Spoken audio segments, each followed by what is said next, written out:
روان کال په ټول هیواد کې زیاتو برښتونو هیوادوال هیلهمن کړي چې د ځمکې لاندې اوبو سطحه به هم ورسره په پوره اندازه رالوړه شي. ورته وخت کې د میدان وردګو د اوبو او انرژۍ ریاست رئیس مولوي عبدالصمد حلیم وایي چې روان کال یې د یاد ولایت د مرکز په ګډون په ټولو ولسوالیو کې د اوبو د مهار په موخه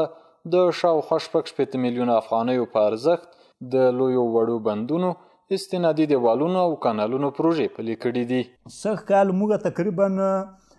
څه د پاسه 6 میلیونه افغانۍ په ارزښت باندې په مختلفو ولسوالیو کې لکه په نرخ کې، په بیسودینو کې، په سید آباد کې او په چک کې واړو بندونه جوړ کړي دي. د کانالونو کارونه هم کړي دي، د استنادي دیوالونو او د ورخونو جوړولو پروژې په مخ باندې بیولې دي. ښاغلی حلیم زیاتوي چې د یادو پروژو سربیرۍ د کرنیزو ځمکو لپاره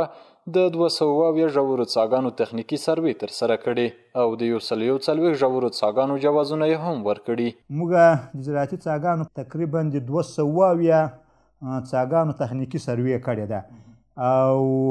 140 کورو ته مو د زراعتي څاګانو جوازونه ورکړي دي